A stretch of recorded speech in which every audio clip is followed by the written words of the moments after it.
presented by UP Star Music World। प्रेम से बोलिए सरस्वती मैया की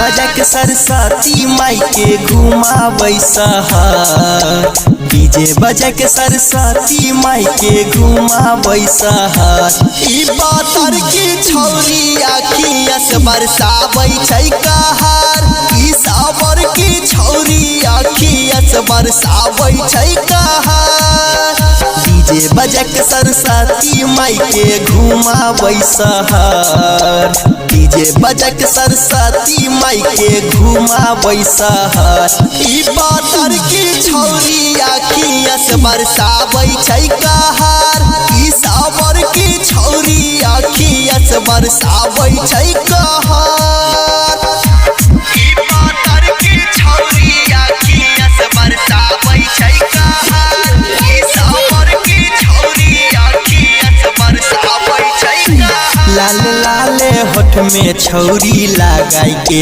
लिपस्टिक तिरछी नजरिया पहिलाई दे पूरा डिस्ट्रिक्ट। अरे ऐसा बात नहीं है बाबू। हाँ हाँ लाल लाल होठ में छौरी लगाई के लिपस्टिक तिरछी नजरिया पहिलाई दे पूरा डिस्ट्रिक्ट। पूजा करे सरस्वती माई पर छौरा पर नजर पूजा करे सरस्वती माई पर छौरा पर नजर ई पातर की छौरी आखिया से बरसाबै छै कहर ई सावर की छौरी आखिया से बरसाबै छै कहर ई पातर की छौरी आखिया से बरसाबै छै कहर ई सावर की छौरी आखिया से बरसाबै छै कहर लगैने होतै छौरा सब दिल में ई है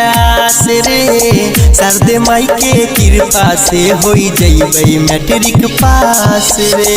अच्छा हाँ हाँ लगैने होतै छौरा सब दिल में ई है आस रे सरदे माई के कृपा से होई जइबै मैट्रिक पास रे। सब छौरा के सपना पछितै छै जहर सब छौरा के सपना पछितै छै जहर ई पातर की छौरी आखिया से बरसाबै छै कहर ई सावर की छौरी आखिया से बरसाबै छै कहर। Recording studio जलकरा।